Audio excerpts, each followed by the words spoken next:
Good afternoon, friends of Arabian Essence from all over the world. Welcome to the fourth episode of Stay at the Farm. We hope you are staying safe. We keep on connecting Arabian horse breeders, owners, trainers, as well as everybody involved in this industry, and hopefully bring some positivity during these times.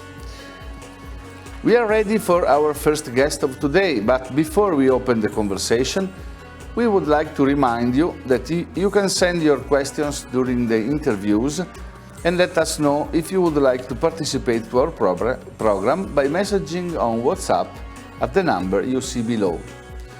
I remind you also that the program is live on our website, arabianessence.tv, and on our Facebook page, that is Arabian Essence Web TV. Let us begin with our first guest, which is Francisca Strijdom of Strijdom Arabians from Pretoria, South Africa. Now we connect with Francisca. Okay, Francisca, hello, how are you? Hello. Sorry, Marco. Yeah, how are you? Do you hear me? Can you hear me, Marco? Yes, I hear you perfectly. Yes. So maybe Hello, Francisca is not hearing our audio. Elvis, are you there? How was it the beginning of this emergency for you, and how is the situation in your area? Marco, first of all, hello everybody all around the world. We've been in lockdown since end of March, and we have to stay in lockdown until end of April. It depends on the spread of the virus. So far, almost 3,000 people tested positive with 48 deaths. We are still some way behind Europe and the US. COVID-19 also has a huge impact on our business. So we can't sell horses, we can't show and do any endurance. I'm very sorry to hear this. Of course, is more or less in many countries is the same situation. So hopefully this situation will end soon for everybody.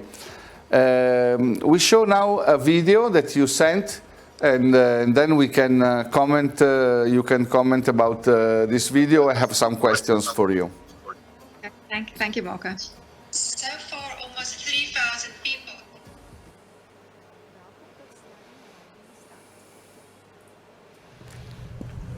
South Africa is also in a few days in lockdown. You can talk, Francisca. So we try to do the normal stuff that we do every day to keep the horses happy and the people also in a good spirit. Hi, my name is Sharon Name. I'm the endurance trainer from the Strijdom Stud.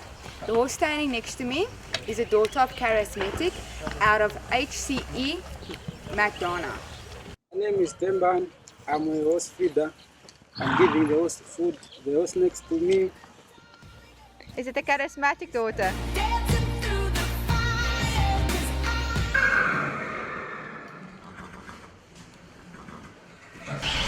These foals, Halasi. We've got one person feeding the horses around the clock. We feed 4 times a day. That's Mazik B.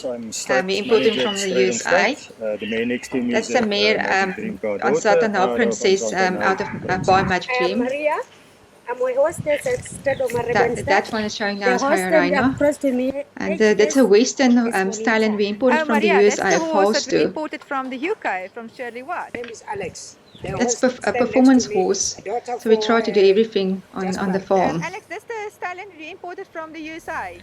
So you can see in lockdown, we try to keep everybody happy. That's the Justice Son.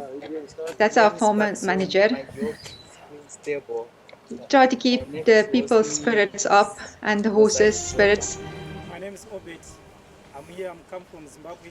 That's another video clip of Mazik Her name is B. Marwa Shah. She's a The guy there is from Zimbabwe. He brought his mare for coverings, and yeah, he's stuck now at our farm. So in the lockdown, we put all the horses in the garden so that they can walk freely and enjoy it.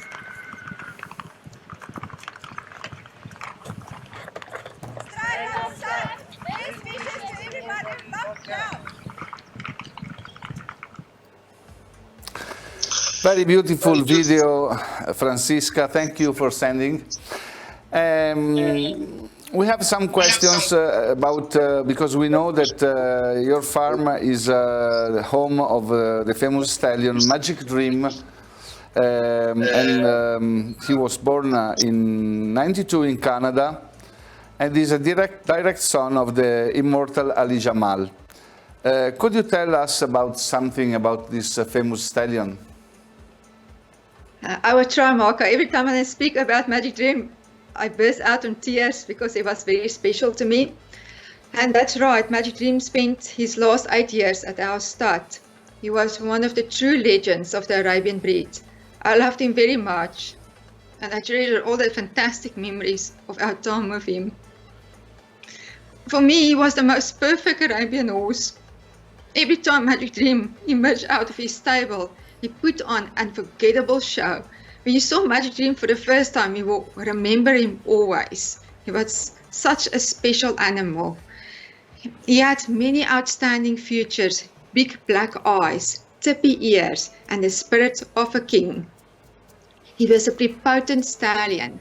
Some of the most successful show and endurance horses all over the world have Magic Dream in their pedigree. Thank you for telling us about him, and we were so happy to see you ride a lot of horses. Is it your breeding program focused on some particular discipline, or you produce for different usage? Marco, we aim to breed a versatile Arabian horse for show, endurance and performance. Our goal is to breed a pretty horse with good legs and conformation. Horses that anyone, including children, can handle and ride.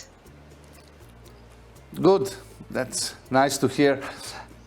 And what about your other stallion, Charismatic BVA? You imported him from the US, where he was nominated Reserve Champion Yearling Colt at the 2006 Scottsdale Signature Stallion Auction. We know he won Hunter shows also, so please tell us something. Marco, Charismatic was very successful in show and breeding. He made a huge contribution to raise the quality in South Africa and the breed. He was national champion in South Africa in halter as well as in ridden classes. He sired many South African champions. His foals were exported to Europe and the Middle East. Charismatic is very easy to breed as he brings out the best of each mare and adds a lot of extra qualities. He proved to be a great cross with Magic Dream daughters as well as doubling up with the Magnum Cycling offspring. And another stallion that you have is by the famous Voyage Justice. He is Jasper MC, born always in the US. He won a lot of shows in Europe too, and is this actually the top stallion of your farm? Yes, Jasper is a handsome, showy stallion. He has a beautiful face, also the large black eyes and exceptional neck. That's why we bought him, because we got all this prettiness from Charismatic and Magic Dream, and we don't want to lose it with the stallion, the next stallion we're going to use. So we were looking for a stallion with a beautiful neck and still with great tail carriage and movement and this big black eyes. And Jasper gave it to us, and add on, he has this truly impressive pedigree sired by WH Justice out of a Al Nabila B daughter and out of a Marwan daughter. We searched all over the world for a colt, but when we saw him, we know he was the right one. And he also produces a very typey foals. We also imported Mosaic V, which we bought from Sheila Vedian from the US, and also plays an important part in our breeding program. Mosaic V is a big stallion with the most perfect legs. He's a Marwan Al Magnifico out of Sheila Vedian's most beloved mares. We breed both Jasper and Mosaic to our Magic Dream and Charismatic and Faster daughters.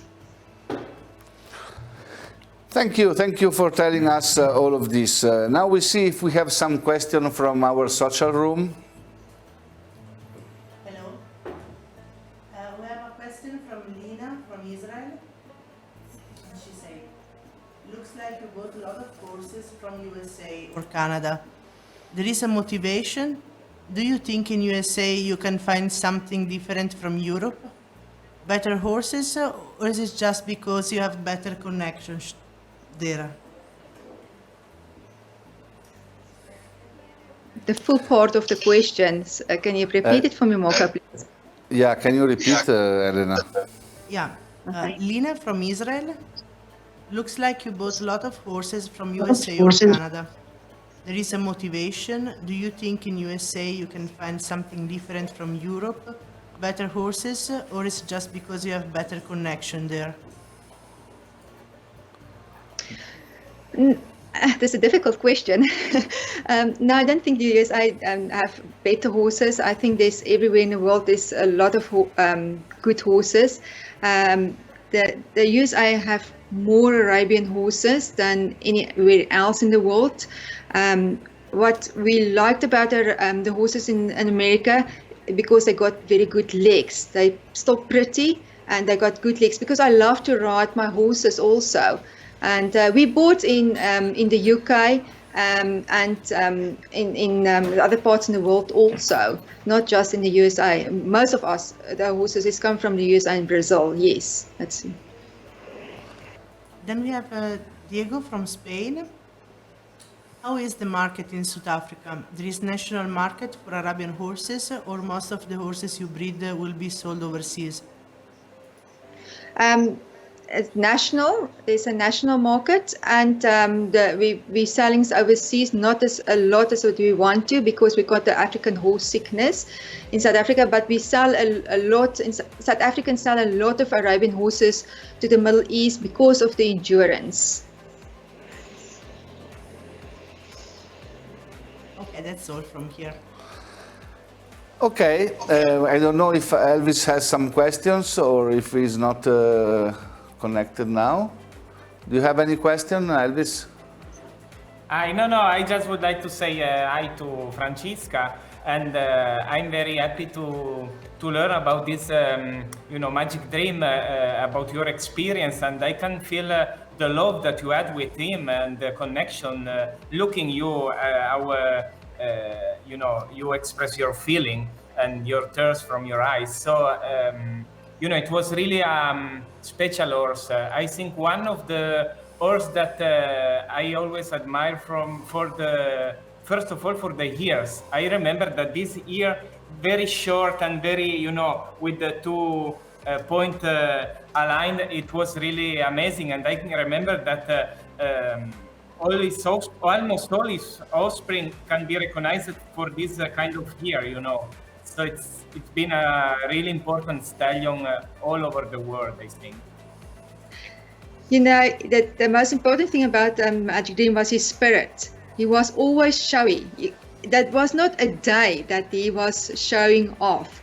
That is just that amazing spirit of him. I didn't find it anywhere in any other stallion.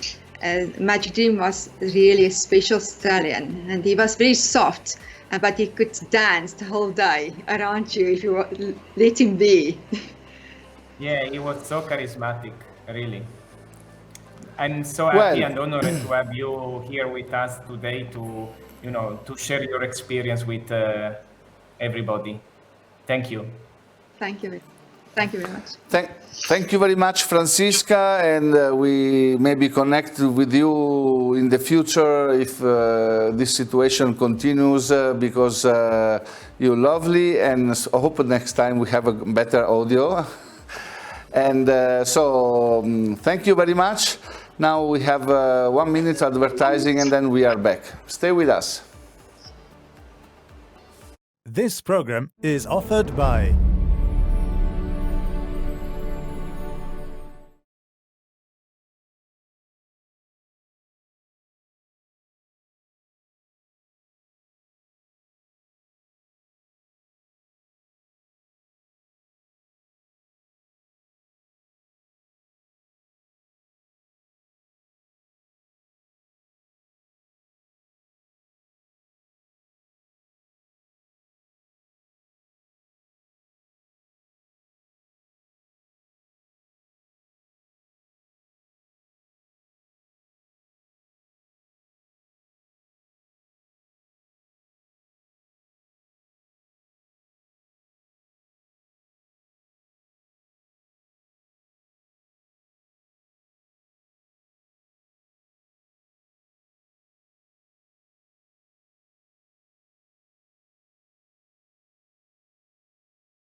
We are back now, and we are connected with the second guest, who are Kathleen and Joachim Olsson of Sweden Arabianstad in Sweden.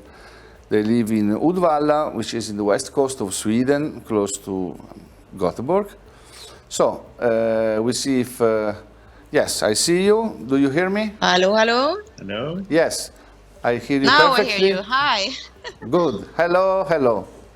Hello, hello. Now I hear you. Okay. Are you connecting? Now it's hello. Hello, hello. Hi. Maybe it's your microphone. Yeah, I don't know. We have a problem here now today, unfortunately. Okay, okay.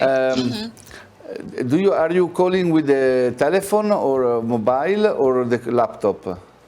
The telephone. Yeah. Okay, that's why. Because I tried to call you for having the audio, but okay, we try to go on with this.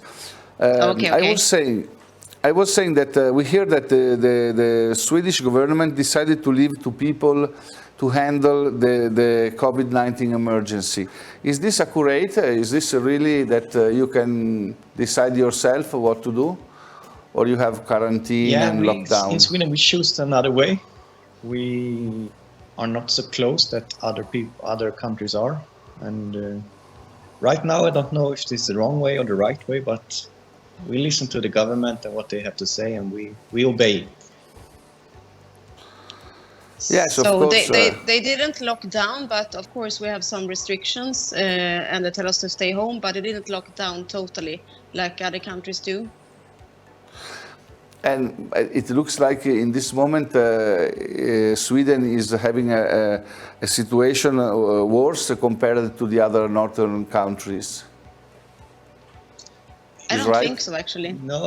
I think it's the way the media produce it all over Europe is that we're having big problems, but for us we don't see so much big problems. The life is quite normal here. For sure, we have the unfortunate thing is that we spread in the retirement homes. That's why we have quite big numbers, but for normal people, it's not so much affected. I'm happy to hear, because everybody is happy to hear that somewhere it is not really the total normality, but a little bit. How is doing your daughter Ophelia? She's fine.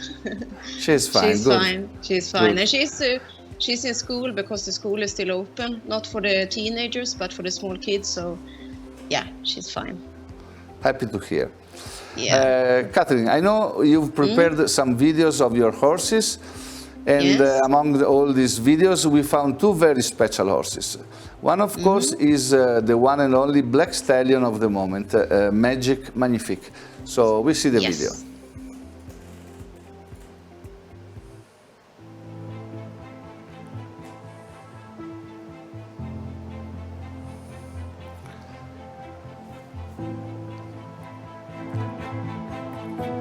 Kathleen, un audio. Kathleen, could you tell us how you become the owner of this amazing stallion? Actually, many years ago, I was a breeder almost only with black Arabian horses. It was my passion. And I got to know that Fontanella, who is the breeder of Magic Magnifique in Italy, could think about to lease him out. So I quickly went to Italy to have a meeting with Fontanella and also met Magnifique. And of course I fell in love with him. He was only 2.5 years at that moment, an amazing colt. So we decided I should lease him for 1 season to beginning, and then he should return back to Italy. But already the first foal crop, we found out that he produced really amazing, and we also had a lot of requests in breedings. So in the end, I could buy him from Fontanella. I was lucky that had in the contract that I had the first chance to buy him. And I did. And it was, of course, a big thing for me because I was quite young, and I had to go to the bank and take a loan actually to buy this horse. But I never regret it, and actually it changed my life in many ways.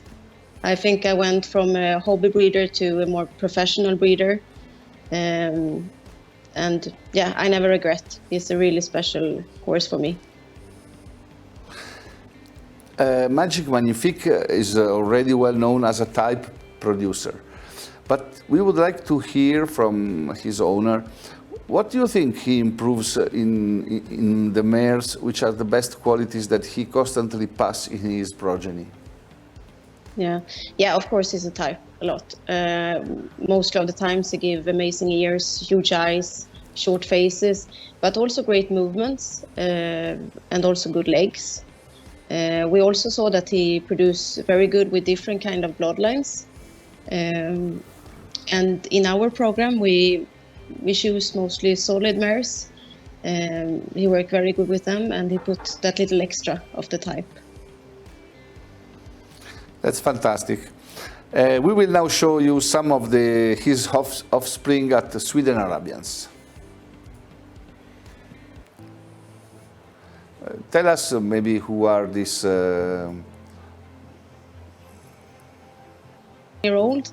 She is at the moment at Kelly in Elba Training Center in Belgium. She is out of a Marwan daughter, a very successful one. And hopefully she will go to shows, maybe later this season. And we're also expecting a full sibling very soon. Some weeks. Very complete filly with also a lot of type. And here we have a lot of different ones, but all of this one are bred by us. With different kind of mares, different kind of bloodlines, different kind of everything. So it's a good mix of everything here.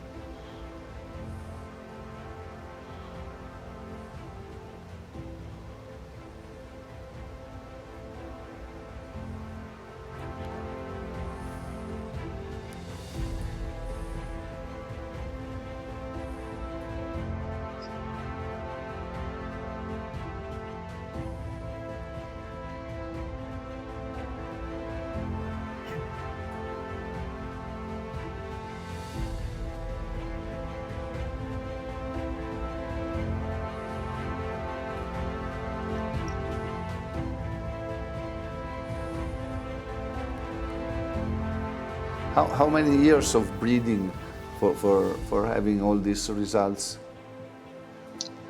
This is maybe 5 years. 5 years? Horses, yes, yeah, maybe these horses are like 5 years, yeah.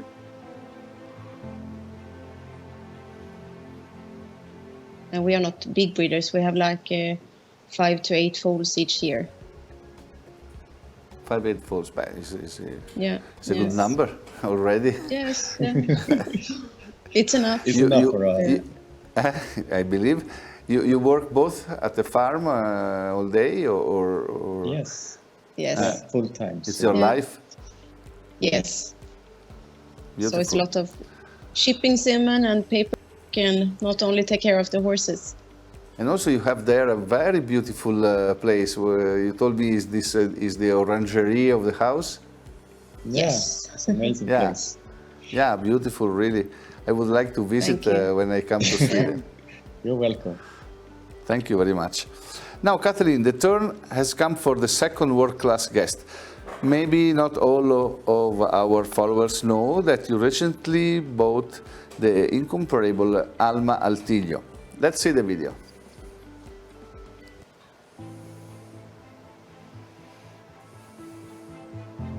Yeah, this is from Bergamo 2018.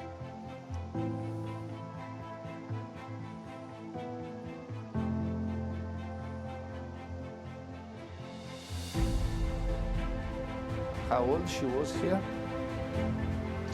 9. She was 9-year-old, so it was the season before we bought her. And they show her very successful in all the shows in Italy, and I think she was winning in gold in all the shows. And then she was also in the European Championship, where she was class winner and bronze champion mare in 2018.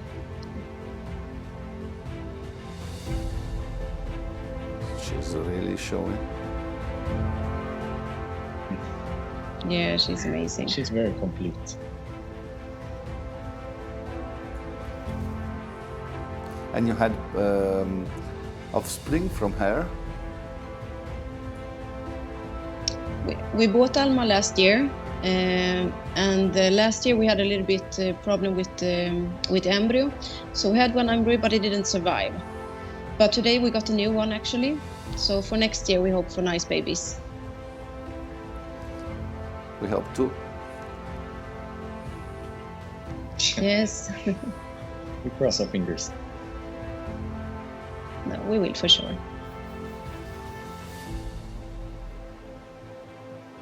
Are you going to show her also? Maybe later on. I think she did what she can in the show ring. She's world champion. She won in Dubai. She won in Las Vegas. She won like everywhere. So the plan now is to have nice babies. But maybe we show her, who knows, in Scandinavia or Sweden nationals just for fun. But not this year. This year we focus to have her in foal. I think you are very lucky because you had the chance to have 2 horses of this world class, like Magnifique and Alma, and at the time, and many breeders never have an occasion or a situation where they can buy these such horses. So we are happy for you. And we see if we have some questions from our social room for you. I have a question. Do you hear me, Kathleen? Yes, I hear you. Yeah. Elvis is talking. Hi, how are you? I'm fine, thank you. How are you? Very good, thank you. Good. First Nice of all, to hear. I would like to thank your participation in our talk show.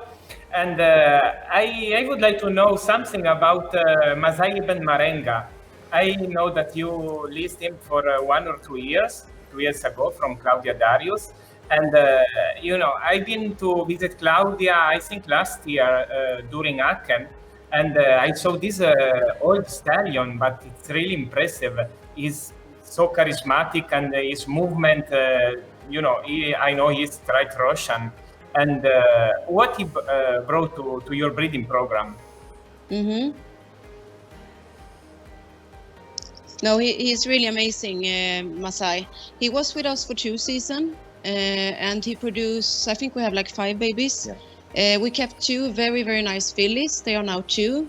And the plan is to use them with Magic Magnifique next year. And this cross is working very well. What in his progeny? Sorry? What he passed in his progeny? What he is very consistent? Masai. Yeah. Type, huge eyes, amazing ears, movements, attitude, also good legs. Good. Very good. Yeah, I saw some together very nice, with the magic type. It's a good cross with the Russian movement, the Russian strength. The mares that it's you a very used good combo. was the mares that you used was all by Magic Magnifique. Not all of them, no. We also have one Gazelle daughter. We have amazing filly, and we also have one Legacy of Fame daughter, actually. So he crossed well with different kind of bloodlines for sure. Ah, good. I asked you because, you know, I was very interested in him because when I saw him, and I also saw some daughter of him at Claudia Darius' farm, and I was really impressed. Also, first of all, about his movement that he passed in his progenies. I saw this nice movement, like let's say a kind of Spanish movement, like El Perfecto, or of course, like this old Russian blood. Mm-hmm. And the tail carriage. Good. I love it. Yeah.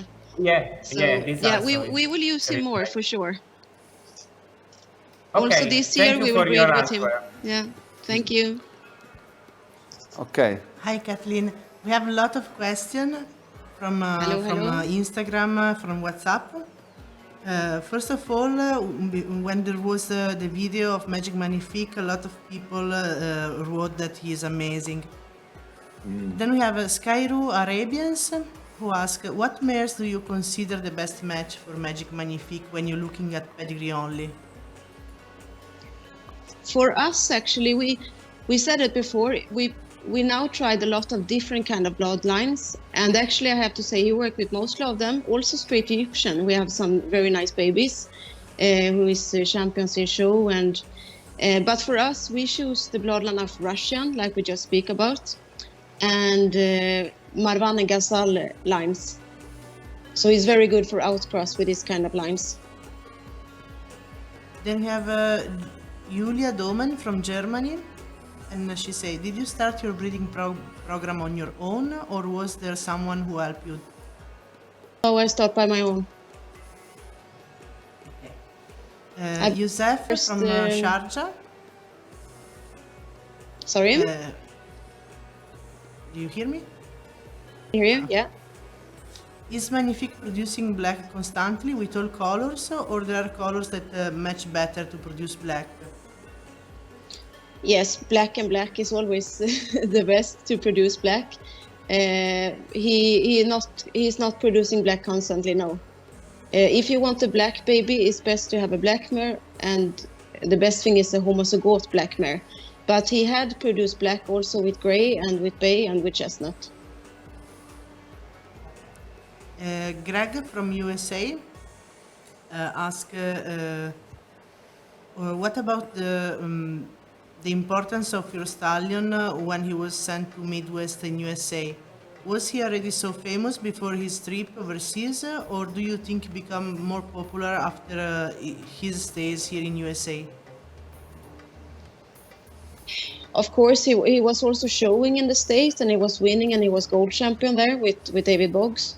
So of course it helps, especially maybe for the marketing in US.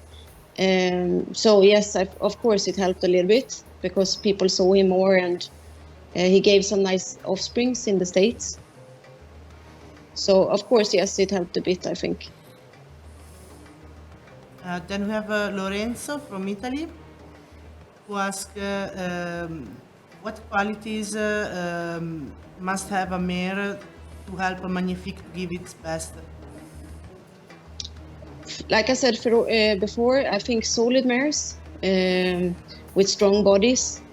Then he always give that little extra, the nice type and movements, and also show attitude mostly times. Okay, then we have the last one, Muiz, who asked, what's the total number of horses that you own currently? It's a good question. It's a $1 million question. Yeah. It's always because we just sold some, and we had some babies born and sold, but normally we are like 15, 20, maximum 20 horses. Okay. So, thank you for the people who participate and put the questions, and thank you, Kathleen, to answer. Alma is dear to us, and we are happy to know that she found a loving home, and she is happy with you and at your farm. Thank you for your time, Kathleen and Joachim, and stay safe, of course. And we do, you too. Yeah. And we will talk soon. And now we have. Thank you, bye, thank you, bye. thank you. Bye bye. Bye. I will try. I love Sweden. Now we have 1 minute advertising, and then we are back. Stay with us. This program is offered by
And we go back to Central West Europe and we go to France. We connect with our next guest, which is Philippe Ascaso of Chat Arabians, having his farm in Aquitaine in France. So, hello Philippe. Now you hear me? Yes, I hear you. From the phone? Yes. Okay. So the first question was, I'm sorry, we have a problem today with the audio of my microphone. I was asking you about the lockdown in France, the situation. If you can tell us a bit how is going and how this affect your life, your personal life at the farm. Please tell us something. Okay, so here in France, the situation is almost as bad as in Italy and Spain. So we are in lockdown until 11th of May, and it might go on. We don't know exactly. But I'm lucky to be in the farm, actually, with the horses. And the area where I live, we are not very much impacted. So life is still going on, and that gives me the opportunity to take care of my horses, which I don't do every day because I work outside the farm. And are you satisfied with how the government is handling the emergency and how the situation is managed in France? I would say no, but I think it's so difficult to handle such a crisis. I don't think any of the government was ready for it. France has slowly started to react. I think it was like we knew that would happen. We saw the situation in Italy, and they still didn't react. But I think that the population wasn't ready for it either. They don't like when you tell them you don't do this or you don't do that. But slowly, the people, I think, are responsible. So I hope that the situation clears up quickly for everyone, and that will be the past, very soon. No, but it's true. It happened. It is happening also in Italy. We started first here in Europe, but then the situation now is the same, and it's difficult, of course, for everybody, and maybe they make mistakes also here in taking some decision. Then maybe they realize that they don't produce any results, so maybe they change. Nobody is prepared. Nobody is prepared. Even the structures, sanitary structures in Italy were not prepared to having so many people and to manage all this in the ventilation and the reanimation areas. So it was terrible. I would like to show to our viewers some image that you sent us about your place. That is really an oasis. Let's enjoy the quiet and nice view, and then maybe you comment about this video. So here is the farm, yes. We are located in the southwest of France. It's like a 1 hour drive from the Atlantic coast, the Atlantic Ocean. And it's an hour and a half from Spain, but it's the south of France. But it's very green because we have lots of rain coming from the Atlantic Ocean, and it's a very old farm that we purchased with my family like 20 years ago because we were somewhere else, but we didn't have enough land, and we built up everything. So there was just an old house and the land, and then we created more or less the farm of our dream. Still a small farm compared to some breeders, but it's our garden, more or less. The farm is private. We don't have outside horses. It's just our own that live there, and my enjoyment is when I come back from work to just go, walk around the farm, go and say hello to all the horses and enjoy the farm life.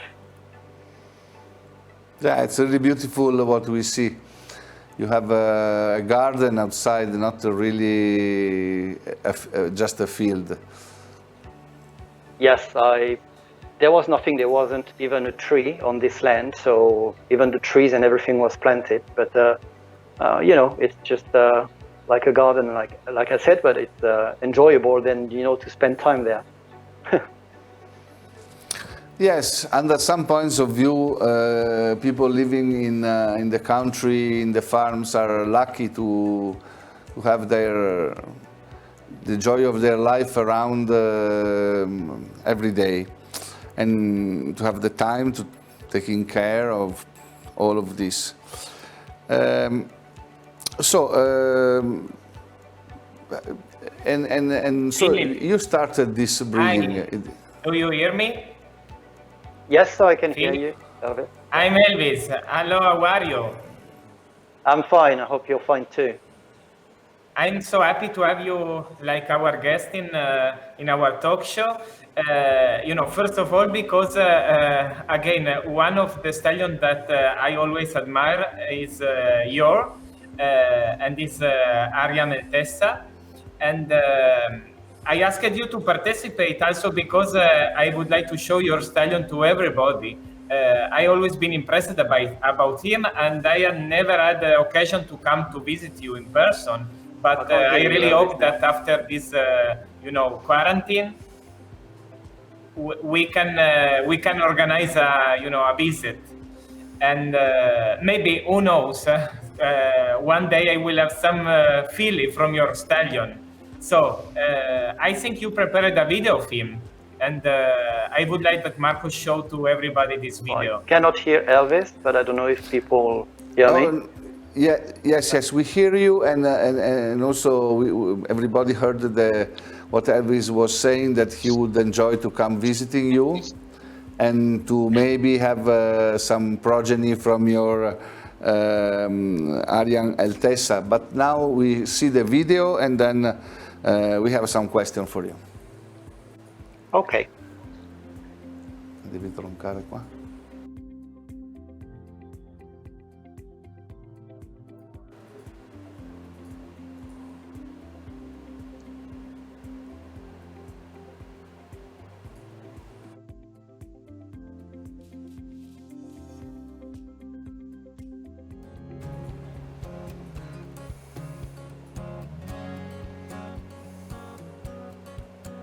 I will just make a little comment if people hear me. Yes, Ariane Eltessa is 17 years old now. And I purchased him when he was 2 from Germany. It's a friend of Ferdinand Huemer who bred him, and Ferdinand Huemer actually helped Mr. Frank Kirchner to import his dam and sire from Brazil and the United States.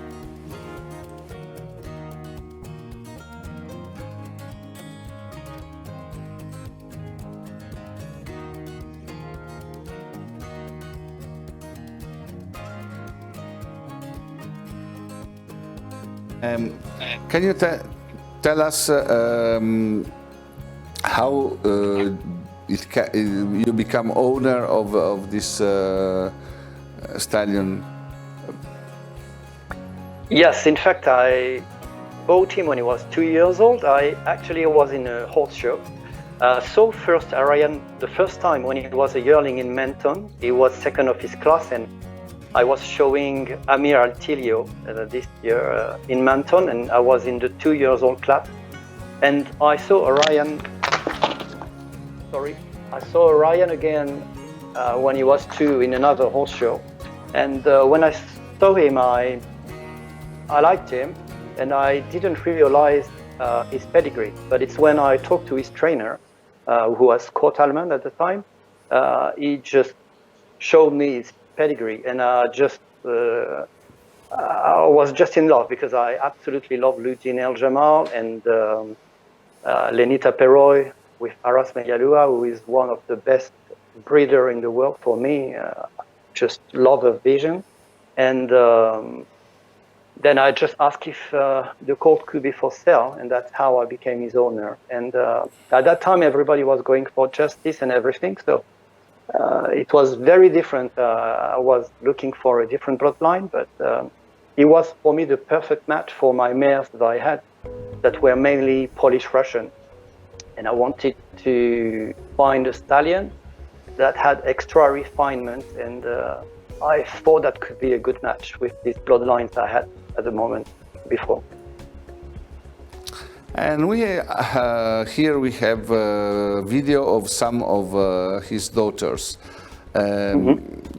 So we can see the video, and you maybe could you introduce them when we see? Yes, I do that.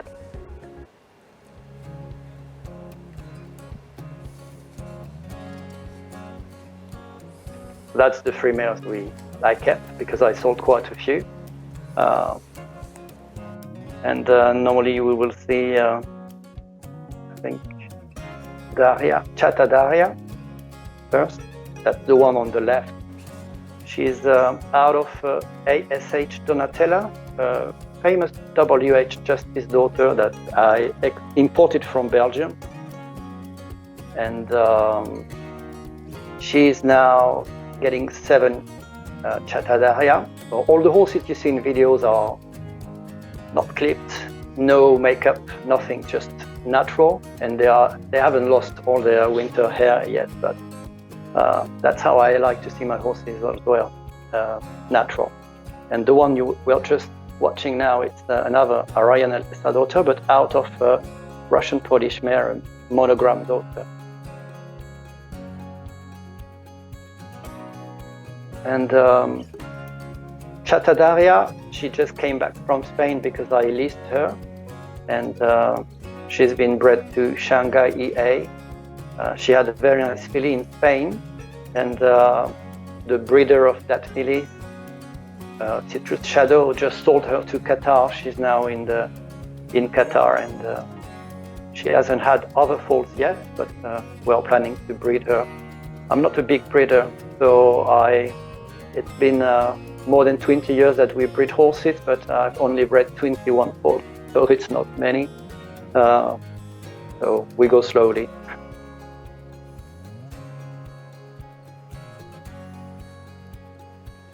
I don't see the images of the video.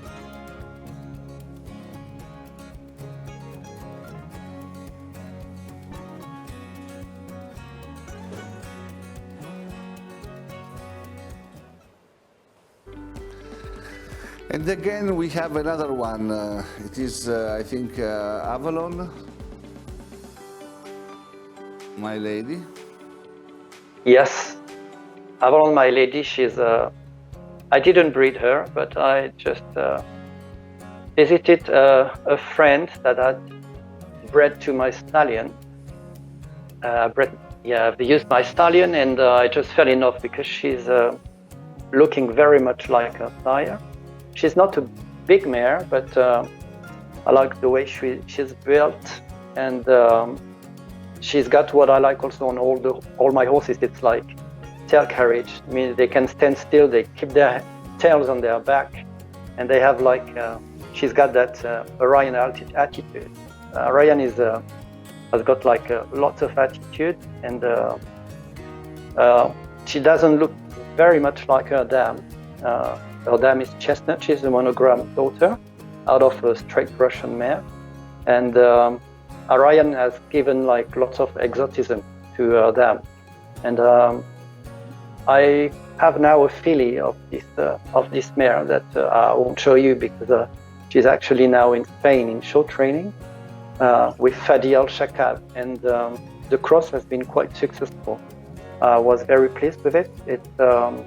I tried to breed her to like a stallion that I like that still carries the Lugin and Alijama bloodline, and her daughter is very nice. I hope she will continue to grow up and the way she is, and hopefully she will be in the show ring, if not this year, probably next year. With this situation, we all have to wait.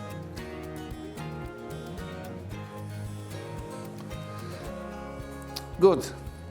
Thank you for telling us. And now we have other two videos, and the first one is a very nice gray mare, which is Chata Metissa.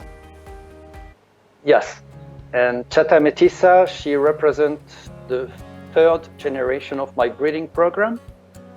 Her sire is then also related to Alma Altilio, because her grandmother, Shamila Mahatma, is my foundation mare, who is the great-granddam of Alma Altilio. So it was nice to see Alma, the beautiful mare of Kathleen, just earlier. And Metissa is then the cross I wanted to make with my Russian bloodline. The sire, Chata Matisse, that I sold to Sweden, is almost straight Russian. And her dam is like Arayan Altessa half-sister. She's side by Chalice, but with Ilea Elbri, a mare that comes from the great La Movida Arabians of Ferdinand Huemer. So you will find in her dam line Lugin, Ali Jamal, El Brelo, some horses that I truly love, the El Shaklan and Ali Jamal bloodlines. And yeah, she is for me like a very good mare for the future, Metissa. She's also a very big mare. She's 1.58 meters, and she's got like strong power and from her sire line, and the rest comes more or less from her dam line. So it's a good compromise to me.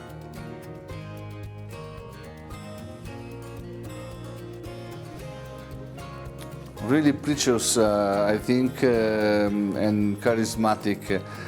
And the last video is a very young colt, but already very attractive and showy. Let's see him. He's Alcazar, a chestnut colt. Yes, so that's Chata Alcazar. It is sired by Arayan Altessa. We bred him, he's born in June 2019.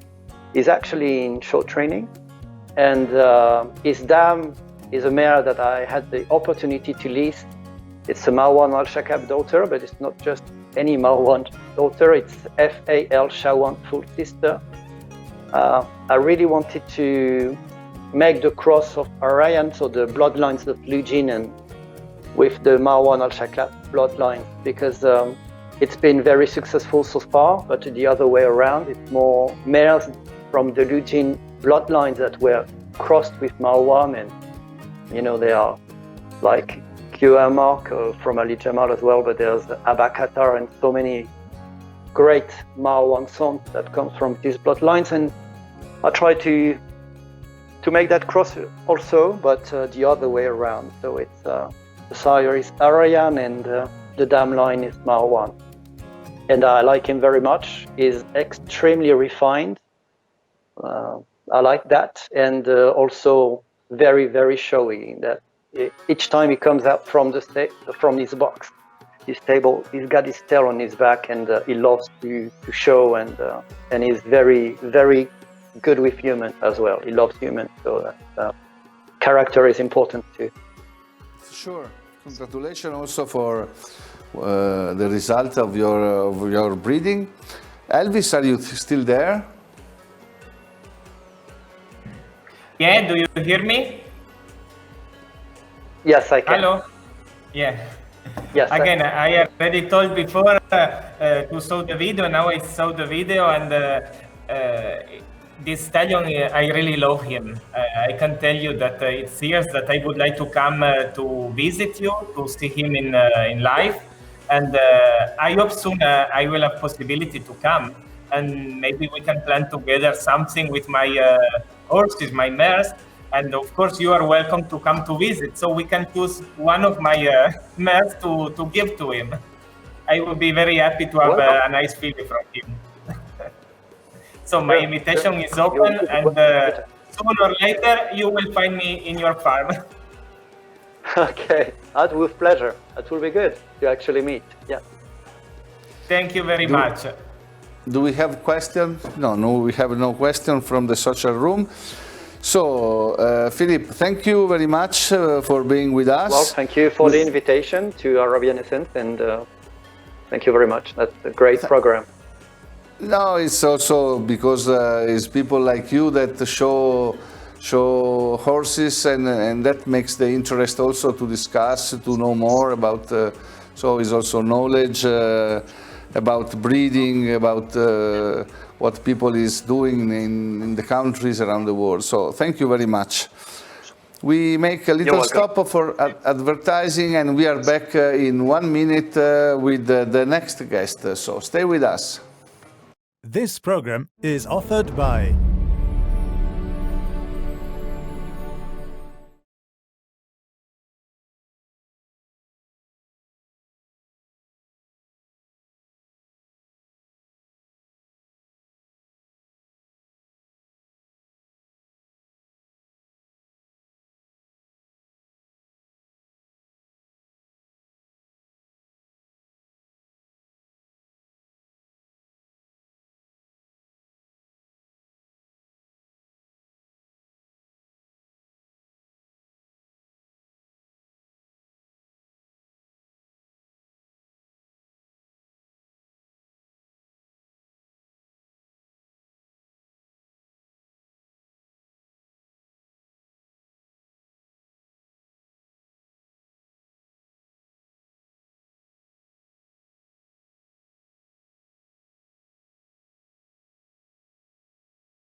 And now we go to Belgium and we connect with Christine Jamar of Jadem Arabians. Are you there, Christine? Do you hear me? No, it's still not working. You don't hear me?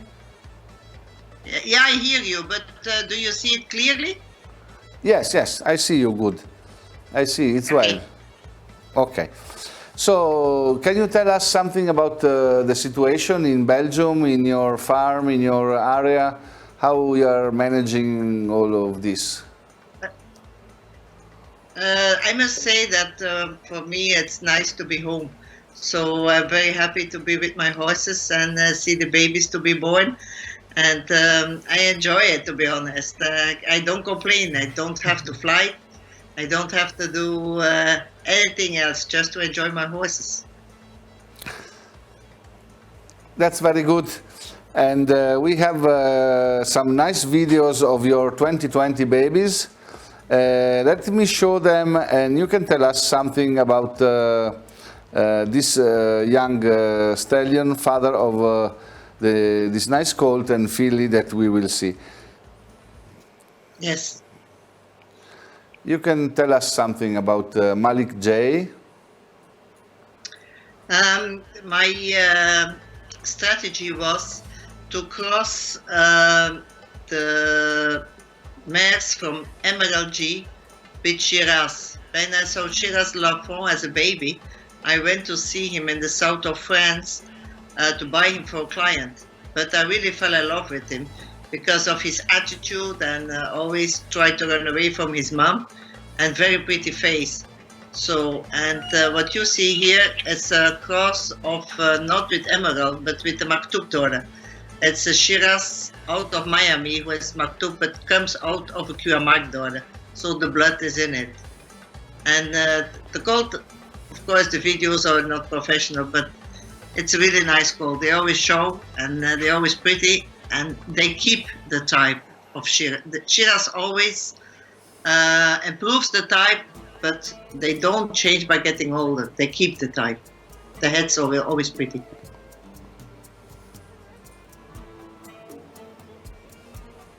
This is Maisa as a full sister. And yeah, it really works very well. How old is she? They're a few weeks old. They can be maximum 3 weeks. And Maimi herself was very good in the show. She did very, very well. And we get very good babies. We have a 2-year-old one from the same cross from Shiraz with Miami, and really we're very, very happy with it. Goes very well. Hi, Christine. Elvis is talking. I Do you hope hear to- me? Hi Elvis, yes I hear you. Nice to hear you. Oh, yeah, me too, me too. Listen, I have a question for you. This Shiraz de la Fawn, is owned by a client or is your? Now this is my stallion, because when he was a baby I went to see him for one of my biggest clients, and but I fell in love with him and I bought him for myself. Ah, okay, okay. And, Sorry, I didn't understand yes. this before. No. So you yes, decided yes. to use this stallion because of his movement and his charisma, and also his pretty head, right? That's correct. That was the reason. That was his attitude, and what I like is when a horse has his own personality. So he was always running away from his mother. He was 3 months old and he was on the street. He was all over, and I enjoyed that very Wow. much. That character, and I loved his eyes and his face. And why is your breeding program based on and situated on Polish bloodlines? Because you know the Polish bloodlines are since more than 200 years really consistently in the breeding program. They have selections on the racetrack and the shows, and it's a combination between using a horse and the pretty of a horse. And this for me was very important in the beginning, that I started that in case I'm breeding a horse who is not so pretty, they can use it for riding, and that's what they did. And even they were very successful in the endurance. And this for me is very important. A horse must be pretty, of course, but it must be a horse too. And I try to find the balance. It doesn't always work, but we do our best. And so now you are in the next step to put some other bloodline inside of the straight Polish, right? Because you Yes. started with straight Polish. Yes, I did with all Polish blood. But what is straight Polish? Straight Polish means to follow the eye of the big state directors. So they did the crosses, and I did the same crosses as much as I could, because I always said, why inventing the wheel when it's already invented? And so I tried to copy it, but now it's more difficult. There are not big directors anymore. So, okay, we go our own way, and we try to do our best to have a good result. Yeah, you know, I have only one mare with a little bit of Polish in her blood. I don't know really about Polish bloodlines, but what I heard from a lot of breeders that Polish bloodline are a little bit difficult to breed. Of course, maybe in Jano Podlaski, in these places, they have hundreds of mares, so they can try several stallions with lot of mares, and it will be easy to get something very nice. But with a little number, what do you think? This is difficult to do, or you have some trick? Elvis, for me, it was not so difficult, and I think I was not so bad in doing my job. But there are some bloodlines that are easier. There is a bloodline, and there's the P line Fagnano, for example. You get it or very, very good, or you get it not good with these bloodlines. The E line of Michalov, for example, is more easy to use. You have like Ilanga, better success. Ethnologia, all this. Yes, and there is a easier to have success. What we like to see. But of course, if the P line you get something and it's good, then it's really good. So, and this is the exciting always when you're a breeder. You never know before what will happen. But I was always very happy with my Polish bloodlines, really. Thank you very much for your answer. Marco, maybe you have a next video ready? Yes, we cannot miss to show to our viewers a gorgeous colt by the famous Emerald J. Let's play it.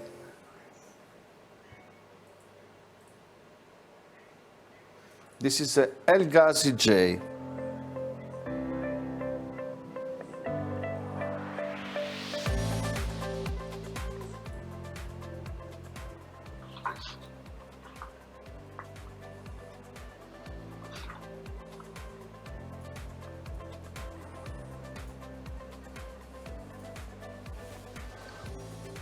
What can you say, Christine? I bought his mother, the mare El Gazonda, for the Almaram blood, because Emerald goes very well with Almaram, and this is the reason why I bought his mother. And I like this colt very much. As I said, the videos are not really very professional, but it's difficult. We cannot get any professional person now because of the corona. But it's really very nice colt. And we also have very nice filly from Emerald, the full sister of Gallardo J. But she was difficult to make a video from. She was always running away. So we hope in the future to have a very nice video of her too. But Emerald G is one of my babies also. I love him, and I will be very happy when he is back from Israel. He's arriving next week. So really, we have about 12, 13 foals now, and we are really happy with the Shiraz and the Emeralds. Good. How do you see the future of the Jadem Arabians breeding program? What are your... Well, Marco, it's a very good question because it's very difficult to find an answer on it. It's very, very difficult to find stallions, new blood that fits with the blood that I have. I'm looking around. This year I tried again an old stallion, a Polish stallion that I had before, Gwist, and I have an embryo, and it's just saddled, it's just fresh.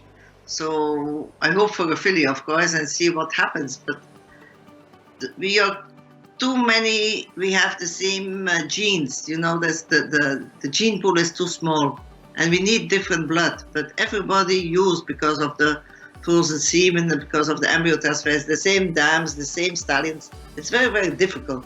So this is the challenge. And on the other hand, also, we need to keep not only pretty, but also good quality, good legs, good movement. So it's more difficult than some years ago, but I hope we can make it. And what do you think the breeders can do to improve the future of the Arabian horse breed? What is your opinion? My opinion is that the best would be, but I know it's a quite expensive thing, is to ride them. All ride them and do some tests, small tests, not big tests, but tests like 30 kilometers to see if they're healthy or whatever.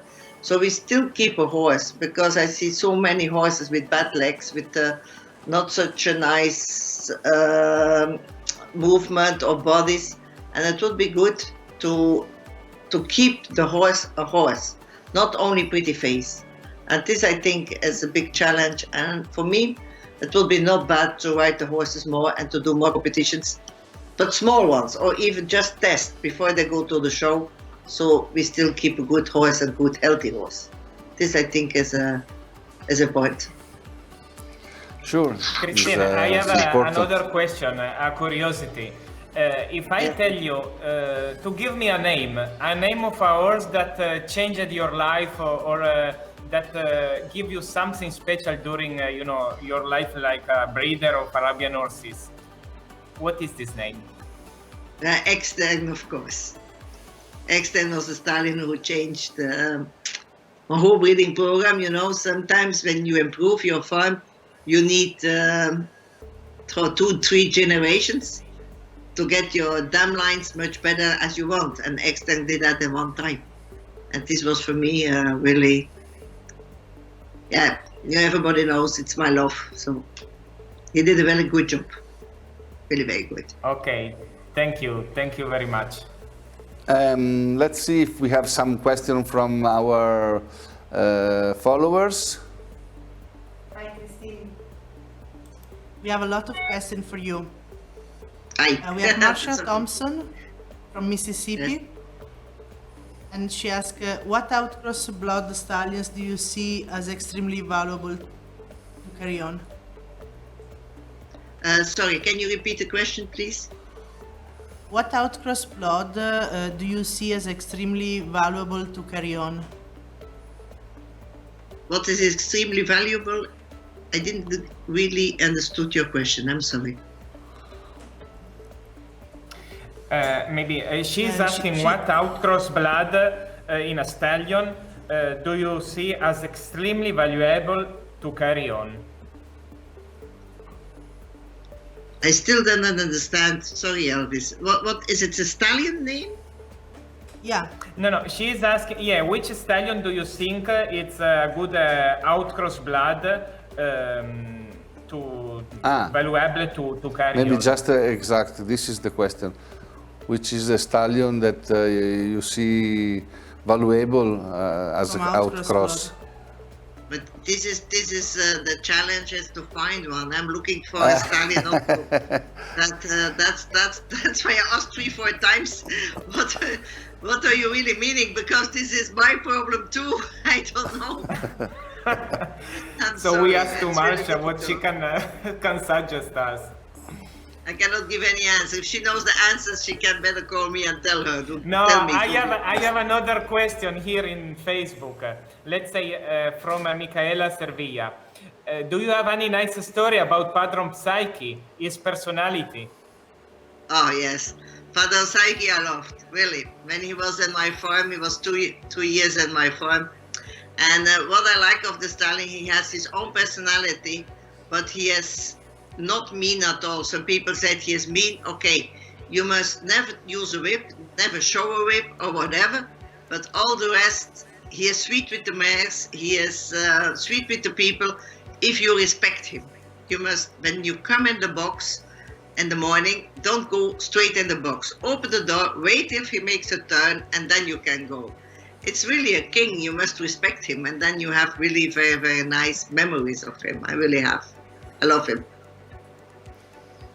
Good. Then we have Elena, maybe I can go on with the next, because I can see them here in our social, messages. Ellen from Holland, she's asking, you are one of the most important international judges. I remember that 10-15 years ago, when I went to show in Europe, you could easily guess what bloodline the horse was, Russian, Polish, Spanish, and others.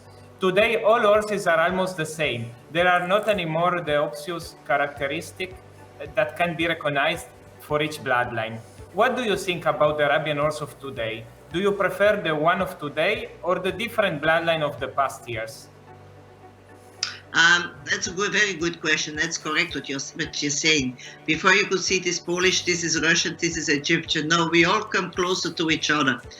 I just think when we have a good horse, what's really good, with the legs good movement, good top line, long croup, good neck or shape of neck, and a pretty face, it always looks similar because we try to win in the shows. And when you want to win in the shows, you have a little bit to breed like what the judges like, and we all breed a little bit similar. This is correct, what she is saying. Yes, we go closer and closer to the same idol, I think. Okay, so you think that maybe can be, let's say, you know, I also myself, I remember that, for example, if I saw like striped Spanish horses, you can recognize them by the big eyes, round big eyes, you know, the nice movement, and the group the back is very, you know, good. And in the past, for example, the striped Russian horses was a little bit round in the back. They was great mover. The first when they was just born was really pretty head, then the head maybe little go out. You know, you know better than me all these things. Correct. So Yes. I'm telling you know all the list of what I saw in the last 20 years in the past, because today all the bloodlines are very mixed, and you cannot see this. You cannot recognize that horses, right? No, I agree with you. That's correct. Yes, and that's true. And this is the problem we have. If we want to correct a horse, for example, because we get by refining the faces, we also get refinement in the legs. But we don't have those Spanish horses anymore to correct them, or good Russian horses or Polish horses to correct them, because if we had them, it would be nice to have them with the big eyes, but they are not there anymore. And this is a shame too. This is a shame. That's why I'm using now an old stallion from before, with big eyes, with a good neck, good body, a good movement, on very typey mares that I have, and I don't want to get them more typey. So, and I hope it will work. Maybe it's not. Maybe I have a donkey next year, but I hope it will work.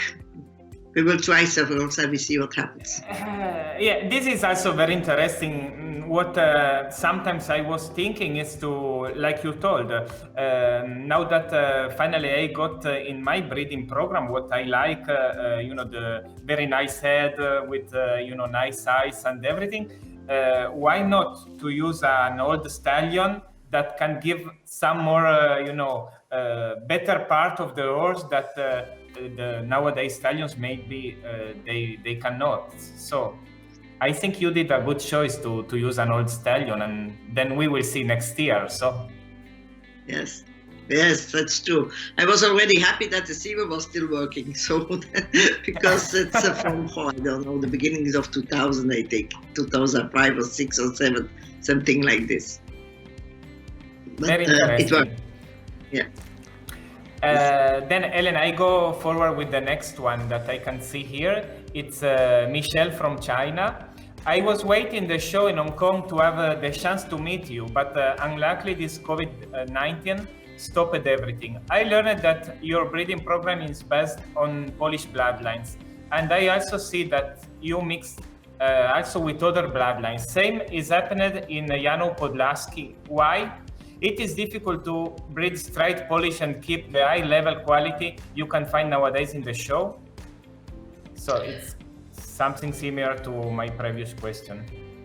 Yes, it's yes. The answer is just if you're just going on with the same bloodlines Polish, we will get the same problems as the straight Egyptians have. Always the same blood, and this is very difficult. We need to outcross, but then we try to come back to the blood.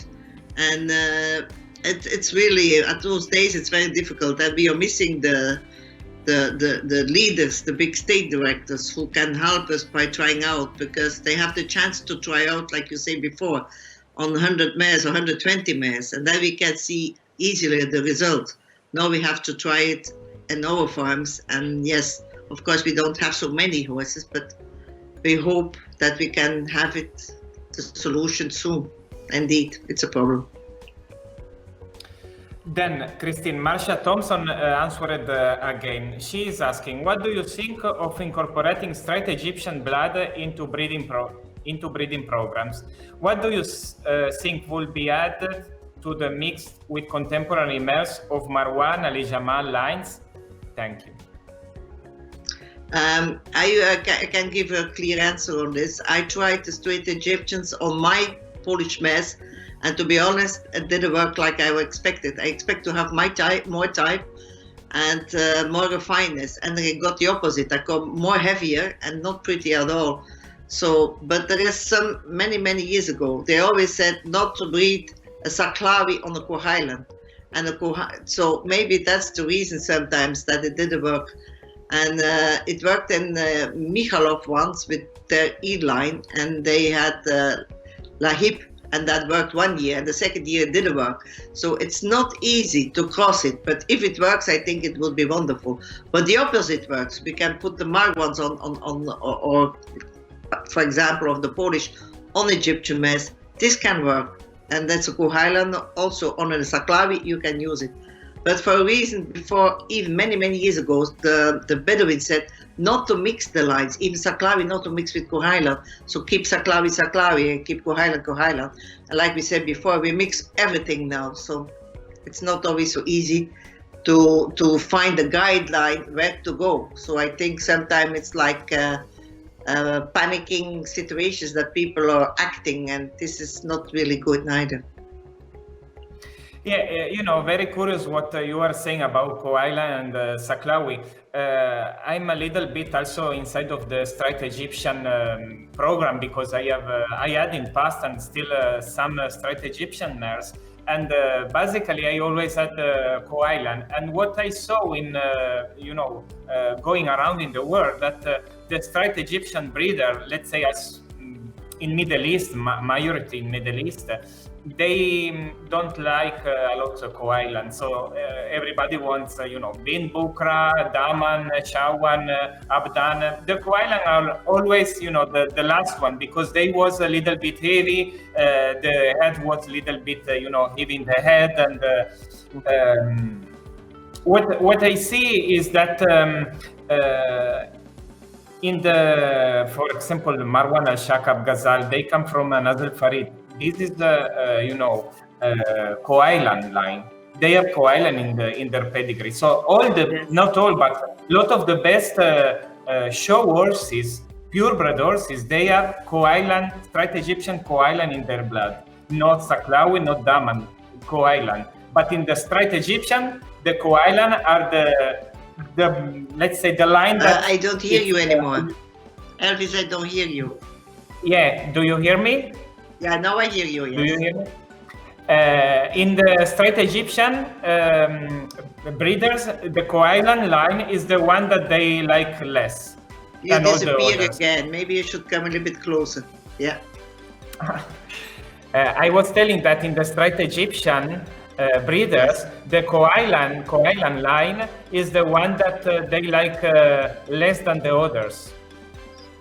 But looks like is the one that crossed better with the purebred. I don't hear you. I'm sorry. No, sometimes I hear you, sometimes not. I don't know what's happening. Do you hear me, Christine? Yes, I hear you very well. Okay. Marco. He said that in the Straight Egyptians, the Kohyland line is the one that they like less, while they prefer... Yes, that's correct. Yeah, that part I could hear, but yes. But okay, so... But also is the part that in the purebred they use most, like Marwan, Ghazal, all this bloodline, they have Kohyland in their blood. Disappear again. I don't know what's going on, but I'm so sorry. I would love to hear No, it's not you, Christina. It's us today. We have a little problem with the audio. There are other questions. Okay, let's see from Elena which are other questions for Christina. We have Patricia Di Marengo, who asks, what do you think of Ares Callista? His first babies are wonderful, and I'm going to breed my mare. I have not enough experience about this. I'm sorry. I cannot give an answer on this. Okay. Then we have Julie Domen from Germany. Do you have any tips for a small breeder how to start a successful breeding program? Yes, I can do that. It's to go and watch as many shows as you can, or visiting farms as many as you can, and try to find out for yourself what you like. And those bloodlines that you like, try to follow it and improve it. So, but you have to study a lot. You take books, you go to see a lot.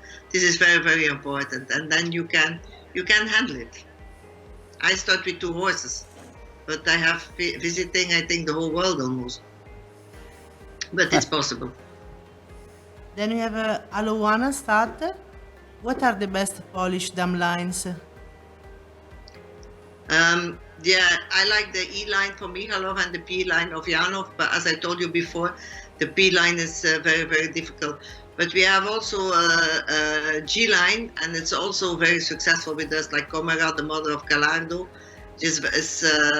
I loved eucalyptus blood and Bandos blood. This is the basic of my farm. It's Bandos and eucalyptus.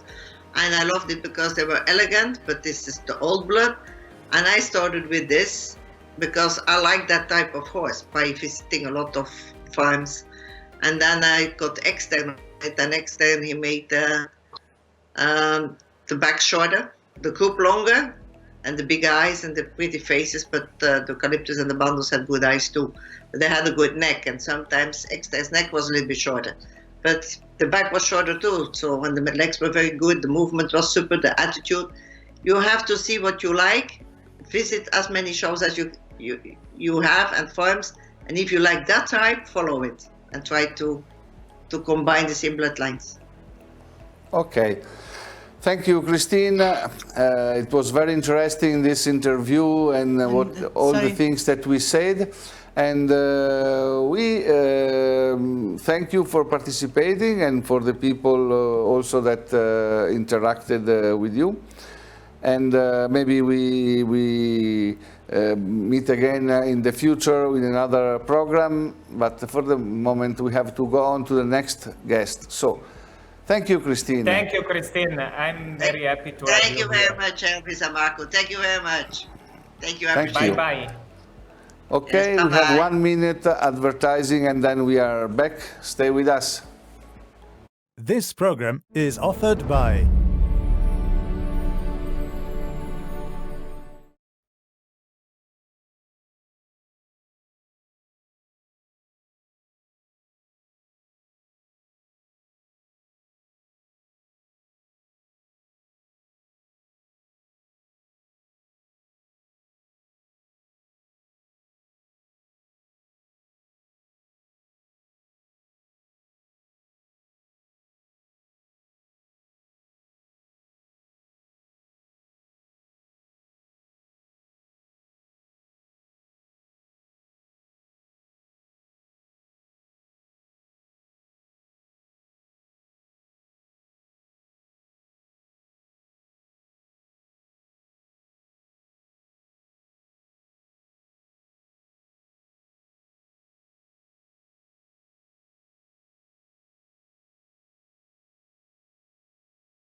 Well, we are back and we go now very far. We go to Iran and we connect with the Farhang Fazeli. That's from Iran Horse Promotion from Iran. Farhang, are you there? Marco, do you hear me? Yes, I hear you perfectly. So, first of all, welcome to our program. We are happy to have you here. And just tell us something about the situation in Iran, because It was the first Middle Eastern country to declare the emergency. How is the situation now? Well, actually, we're one of the first countries start suffering from this disease because we are doing many business with China. Unfortunately, many people passed away, but now the number of the people suffering from it is decreasing. So it's getting really better and better, and I think sooner or later we will have a safe situation. You were traveling during the beginning, the first times of you were around for show? I was supposed to travel, but all the shows are canceled, and we were quarantined for almost more than 1 month, so no way to go out. The country was blocked by all the companies, I mean the flights, and we had to stay at home. So still we are somehow quarantined. We're staying at farm or at homes, and we are not really allowed to travel inside the country. So it's, but the number of the people are dying from this coronavirus is decreasing. So it's now less than 100 person per day. So it seems that it's getting better. Good, I'm happy to hear this because every situation is evolving. So we hope that is finishing soon also here in Europe, in America, in other places where now is very high. Okay, most of us know you very well as a DC because you are in the you are a DC since a long time, but now also in the A list of ICAO. Can you tell just 2 words about this? Yes, actually, to become on a DC list, it's a nice story. One day I was sitting with Tomasz Tarczynski, the A-list judge in Poland, on the way to Janów Podlaski. 2005 or 6 it was. Then we decided to do something to be like an official person in ECHO. Then he decided to go as a judge. I decided to become a DC. And after so many years, he's on the A-list and I'm on the A-list of DCs. Actually, this is a great passion I have to work as a DC. So I keep following this job. And I mean, it's like a responsibility, let's say. But most of all, you are a horse owner and breeder, I think, no? Right? Yes. I used to be the breeder of thoroughbred horses for races. Then I switched to my big passion, Arabian horses. Still, I'm breeding. I have a small breeding plan program for show horses, but also a small breeding program for racing horses, Arabian racing horses. Of course. Now we see a video that you sent about your farm that is very, very nice. And then we maybe you can tell us a bit more about your story with the Arabian horses.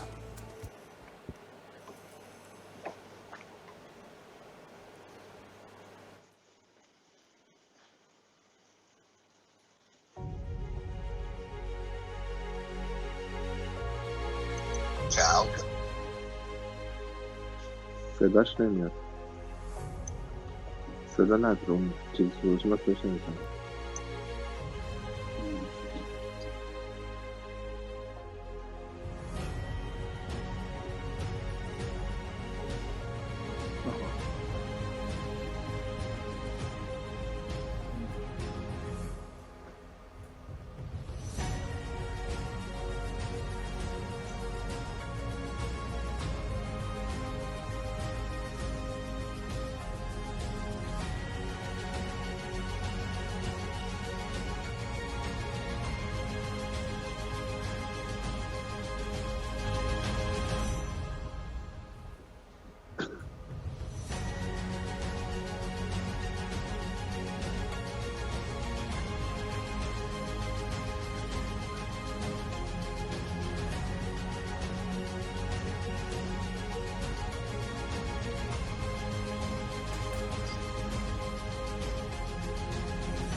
Very beautiful.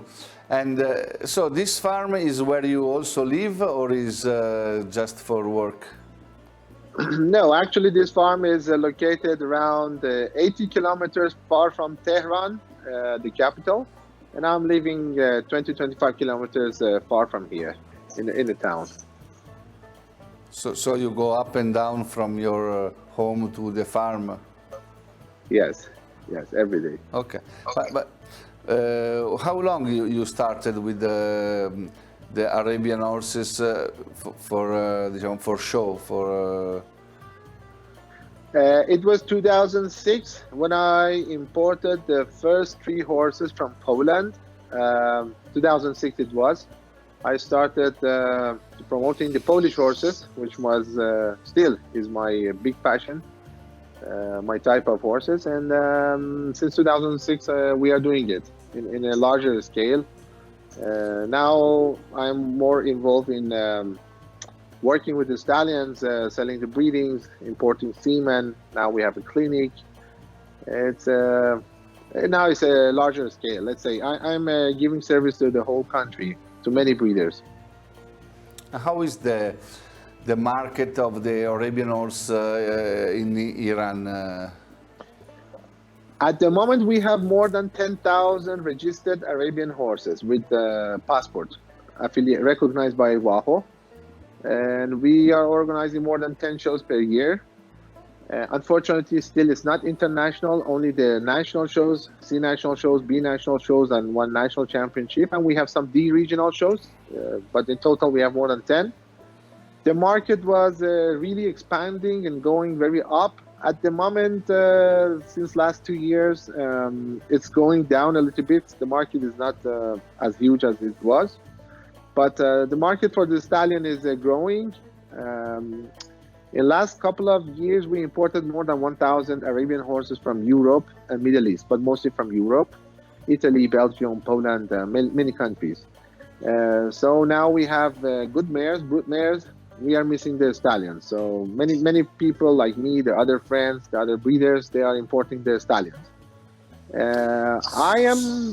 I hope that in the future we'll be back the market for the mares also. And you sent us a video of Kansal Bidayar. Why this is a stallion that you had in leasing or what? This is a leasing. This is a stallion owned by a partnership. The majority of the partnership is an Iranian guy. And I am also promoting this stallion very strongly in Iran and also in Europe. So let's say I'm very connected, deeply connected to this stallion as the manager. Okay, good.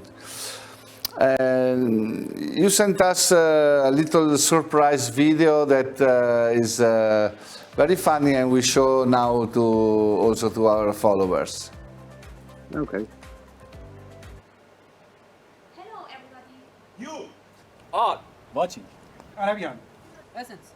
ArabianEssence.tv. So this is part of your staff there? Yes, actually, we decided, my team, they decided to do something for Arabian Essence because of, just to say thank you very much for it. And they decided to shoot this movie, and this is the result. I hope that you liked it. Yeah, thank you very much. And thank you to all your staff for being so kind. And we see now if we have something from our social room for you. Hi, we have Anna from Germany, and she said, I know some years ago you was one of the first buyers from Iran. I would like to know your opinion about the horses business of today. I think market is very low and the little market is in the hand of the trainers. Why buyers do not go directly to buy from the breeders? They prefer to go to the trainers and pay commission on commission. I can't hear anything. What do you think? Ah, sorry. Non sente la domanda.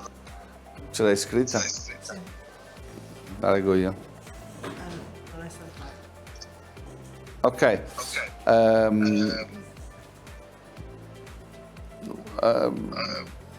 We see if we can. I can read this question.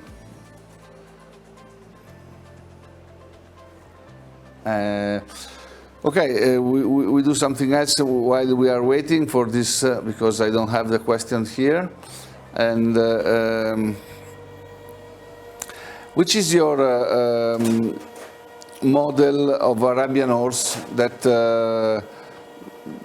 would come first in your mind when you think to an Arabian horse? What is the name of which horse comes to my mind? Yes, your ideal type, your model. Emandoria.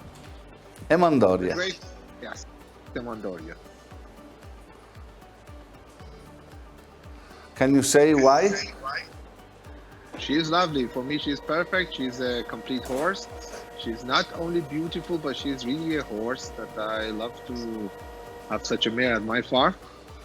Not only for breeding, also as a pretty mare. So this is actually my type of Arabian horses. I really love her.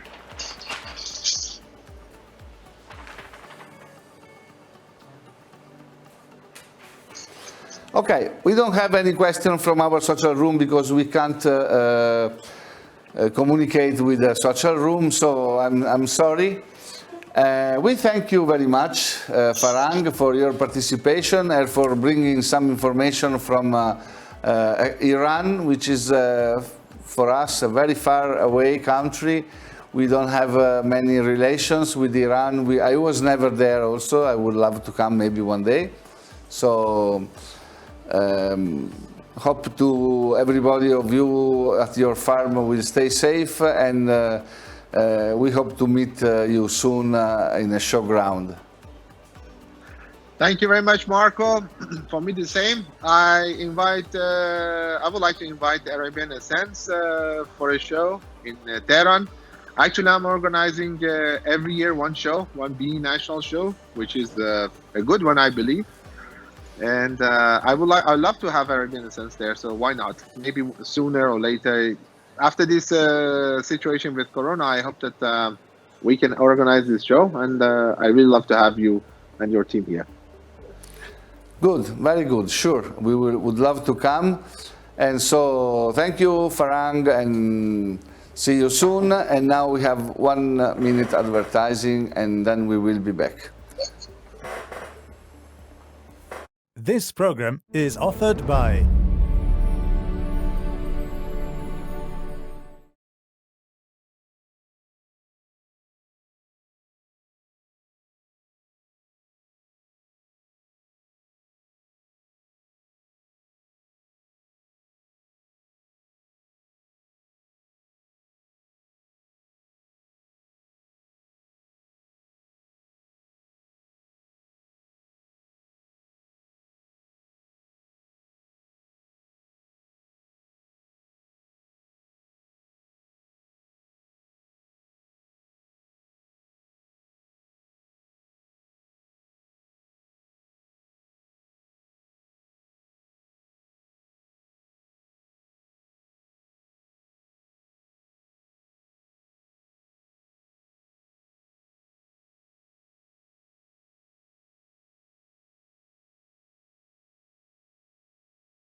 And now, to finish our talk show, we go to the USA with one of the most famous American trainers, which is Ted Carson from Carson Training Center. Good, perfect. Okay, so we can start a little bit the conversation. Just want to ask, how is the situation in your area in the US that is so escalating quickly, and how this affects your life, your work? Yeah, I'm having audio troubles hearing you again, but I'm thinking you're talking about the situation with the corona. I think that for us, we are quite normal at the farm because, of course, we're more in the country. And so it hasn't been a problem for us. All the stores that we need, supplies and all that, we've been able to have at our access. So, and all the employees have been able to continue to come and care for the horses, and a lot of good training and video work and things like that. Maybe even doing now this online show. So for us, it's been quite normal. Okay.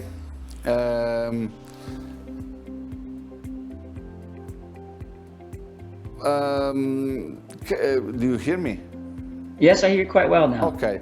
Okay. Can you just tell us, Ted, how did you start with Arabians? Yeah, so for me, about 30 years ago or more, I grew up next to Donnie and Shorty Boggs, which is David and Bobby Boggs' mother and father. And I would go over there as a child, and we would, with my father, and he had coffee with them in the mornings on like a Saturday morning, and got to hear about breeding Arabian horses with Donnie Boggs, which was a very avid, loved breeding horses. So for me, I started getting introduced to the Arabian horse maybe since I was 12 years old, something like that. So I've been involved with a long time, but started training, of course, professionally as soon as I finished school.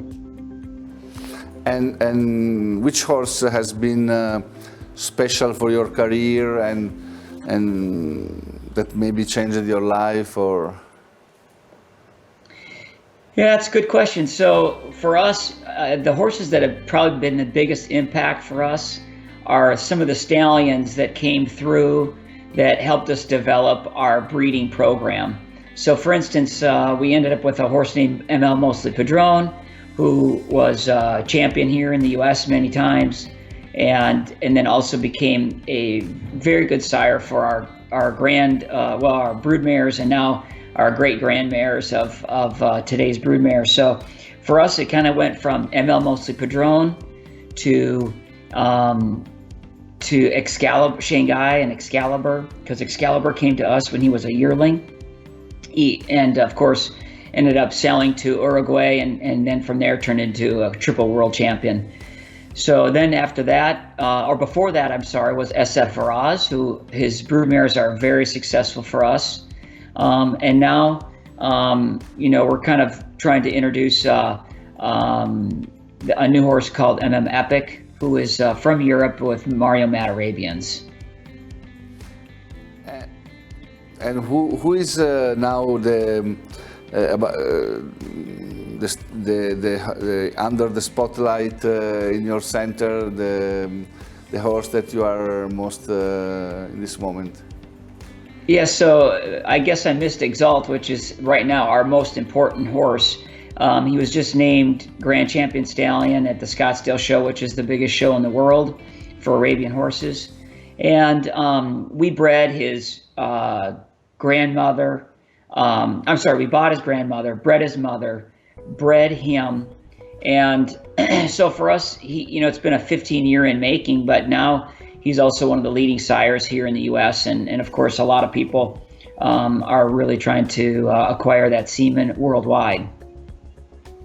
Maybe we can see the video from Exalt that you sent. Maybe you can say something even over the video about his wins and the quality. Let's see the video. Great. So this is a video of our farm. We started this raw. It was only a piece of land 1.5 years ago.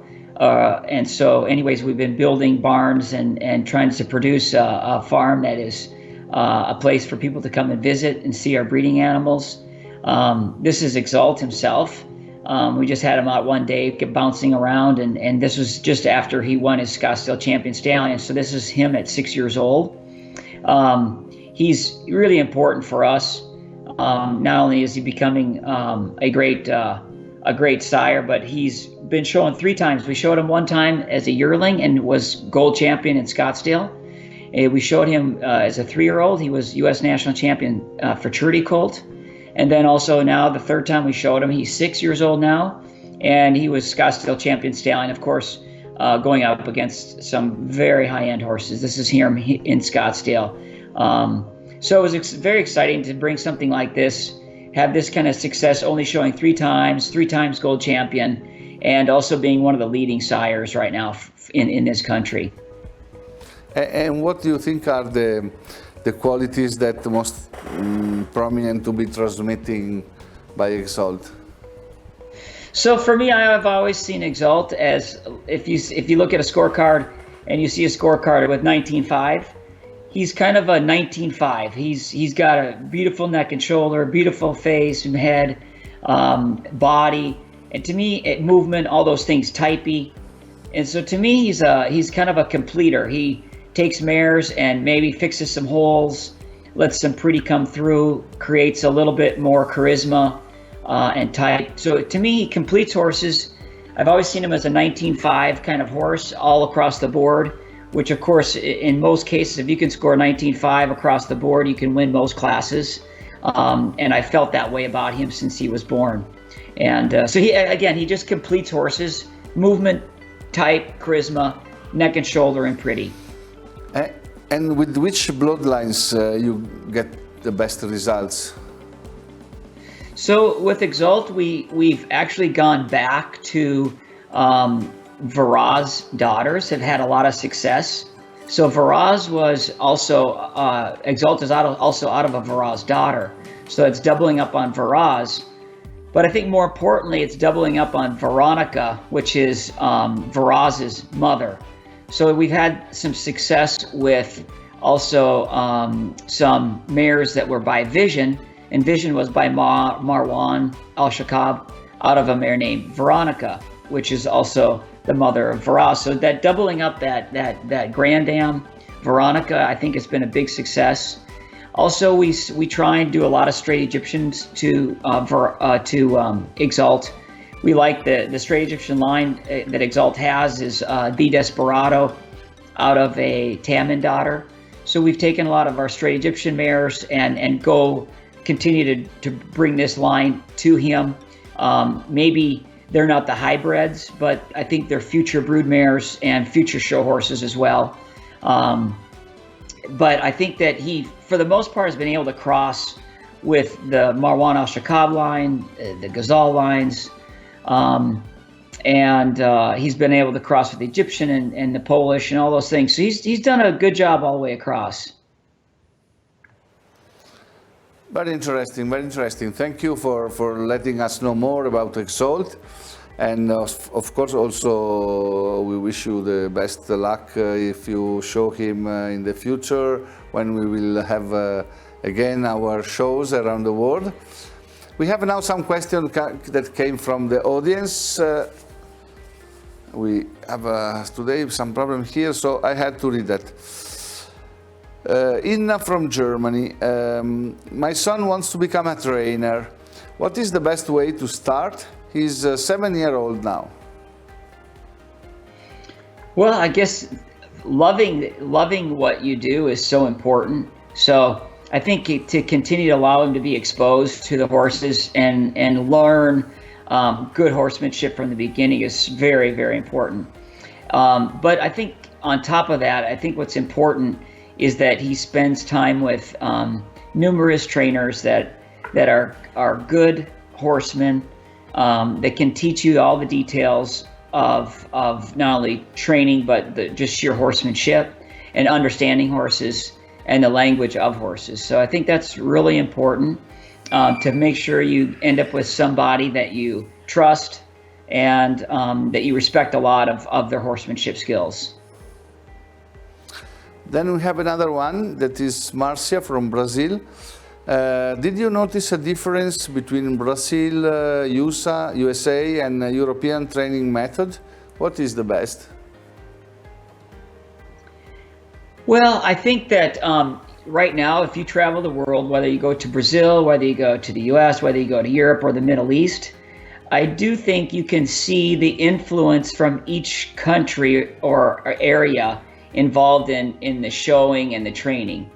And so what is my favorite? My favorite is the way I see what should be the end product when a horse is trained.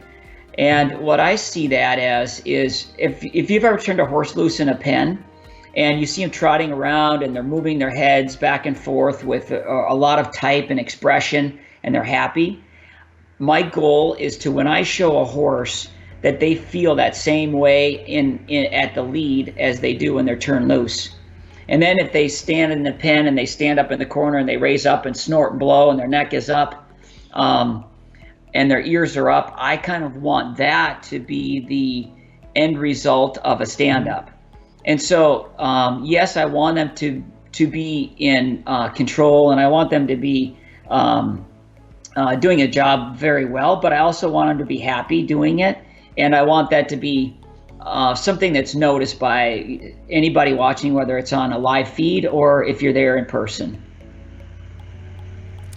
Yeah, it's interesting to because it's very different what you see around the world, and probably every place has and every trainer has different method and systems and way they present horses or they train their own horses is very different. So there are a lot of questions about this, but now maybe we don't have the time. It would be interesting to come back to do something special about training maybe in the future, because I have a list of questions about everything that is part of your job.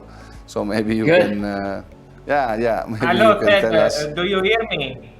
Elvis is talking. Do you hear Elvis? Do you hear me? Yes, I hear you. Hi, Ted. Sorry How are to... you? Fine, and you? Very good, thank you. I have a question from the Facebook chat. Marcia Thompson is asking, what can MM Epic bring to Mers? What are the strong points of his pedigree? Thank you.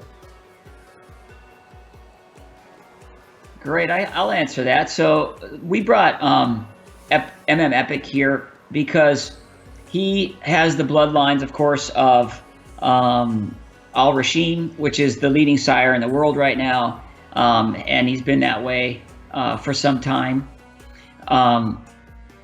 Is the connection okay? Yeah.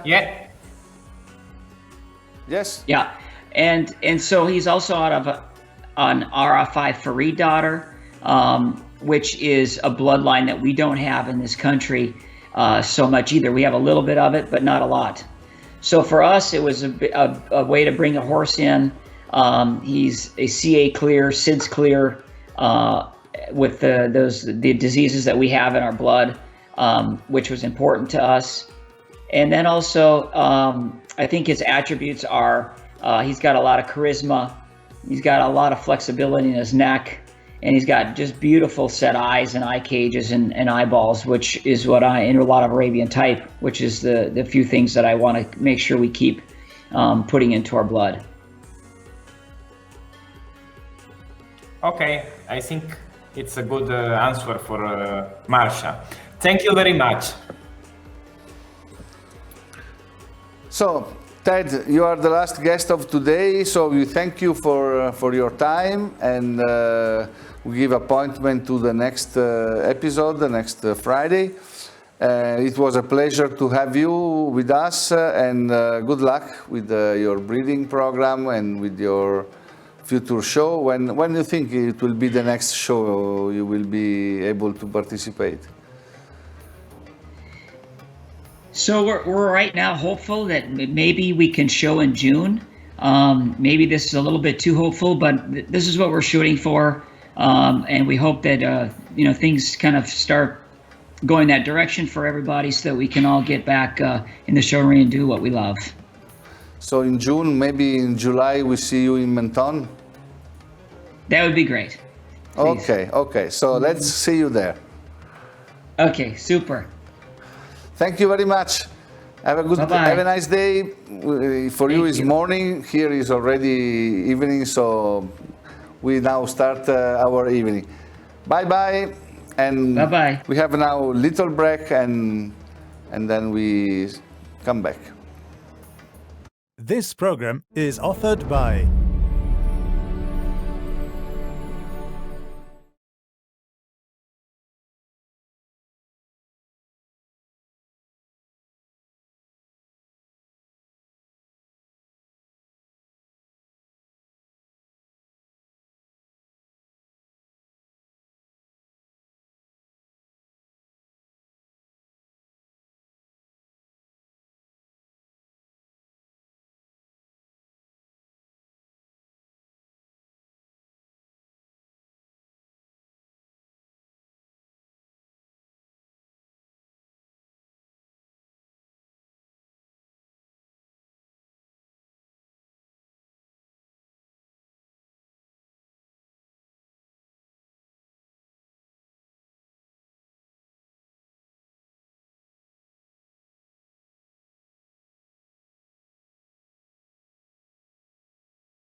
Okay, we just want to remind you that you can contact us following the WhatsApp number you see below.